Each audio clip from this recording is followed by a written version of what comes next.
Hey, good news is waiting for you people. When you think of Canada, the first things you think of usually be its natural beauty, maple syrup, and national parks. But can you go easily now? You might want to pack your bags, book one of the best Airbnbs in Canada, or live in one of the best glamming spots in the area. In this video, I'm going to tell you how much the quota has increased and the reasons behind this increment.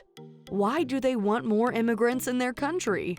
But before we jump into it, welcome to Aurora Show. Be sure that you have subscribed and hit the bell icon to keep yourself updated with our latest videos.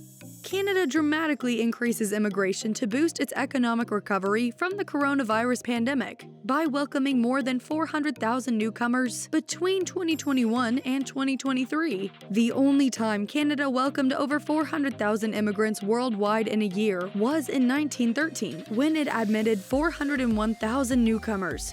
It has never come near to this figure again.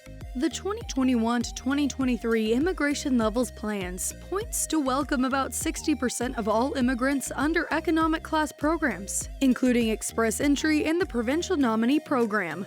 The Immigration Levels Plan is the biggest immigration announcement made by the Government of Canada each year.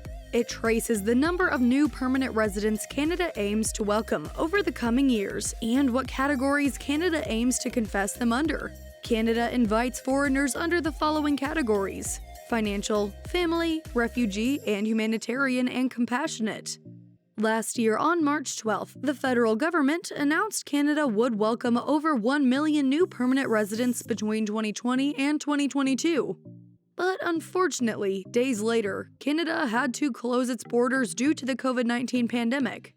As a result, Canada will likely drop well short of the 341,000 immigration target it set for this year. In any case, it has been holding express entry draws all through the pandemic, resulting in Canada breaking its express entry record this year. In addition, Provincial Nominee Program, or the PNP, draws stay ongoing. To compensate for the fall of immigration in 2021, Canada has set the most ambitious immigration levels to plan its history. Whoa, such fantastic news! Canada is keeping up high levels of immigration to offset the negative economic and financial impacts of its maturing population and low birth rate. As you know, Canada has one of the world's oldest populations, with nearly 18% of its population being age 65 and over. It also has one of the world's most reduced birth rates at 1.47 births per woman. As such, Canada will face challenges growing its economy and supporting government investing in the future. These challenges can be reduced by inviting more people worldwide to support the labor force and economic growth.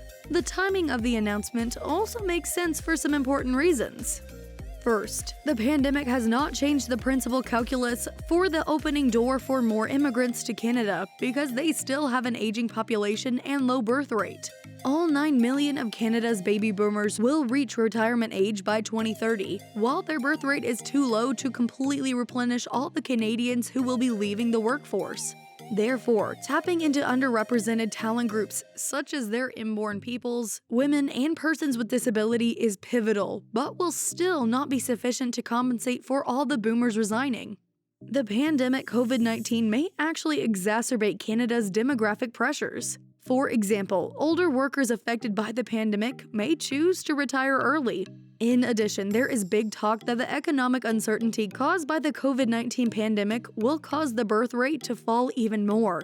Hence, welcoming more people beyond the pandemic will help to alleviate these demographic pressures as it will support labor force growth and the country's economic and fiscal recovery. Another significant factor is education. Higher foreigner admissions during a recession may be a major challenge, but it can also help speed up recovery in jobs and financial growth. Newcomers will infuse money into the economy, which can support occupations.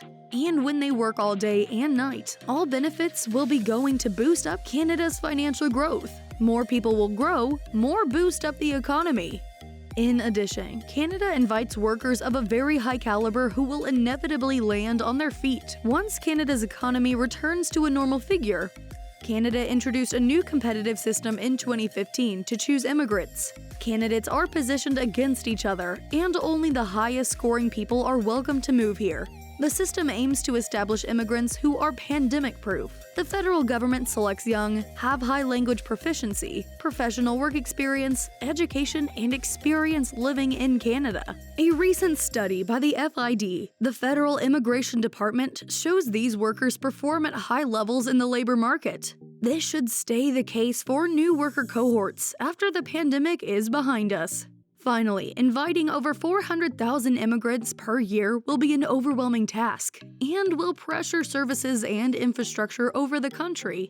But permitting newcomers to pursue their Canadian dream could be a part just like the movie Field of Dreams.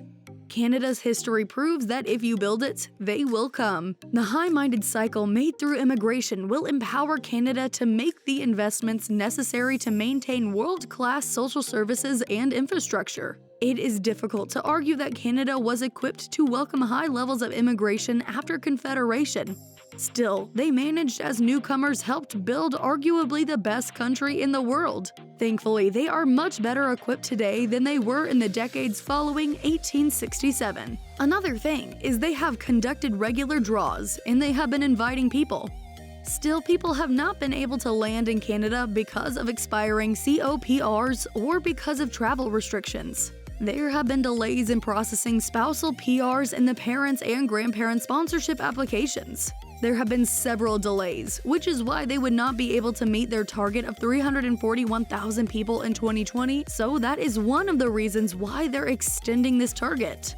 They're increasing the target for 2021 to 2023 so that the economy does not take a hit. In the longer run, immigrants contribute a lot to Canada's economy.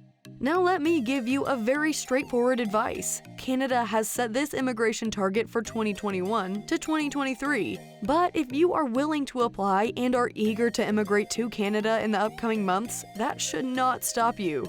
Things are getting difficult every passing year. You need to understand that fact as well. You must be aware that the competition is increasing every passing day, and your age is also increasing every passing year.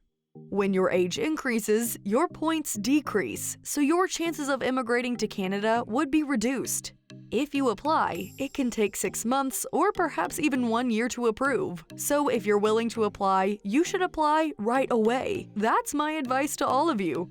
So thank you guys for watching this video. If you like the content, please click the thumbs up button. If you have any queries, comments, or feedback, please put them in the comment section below.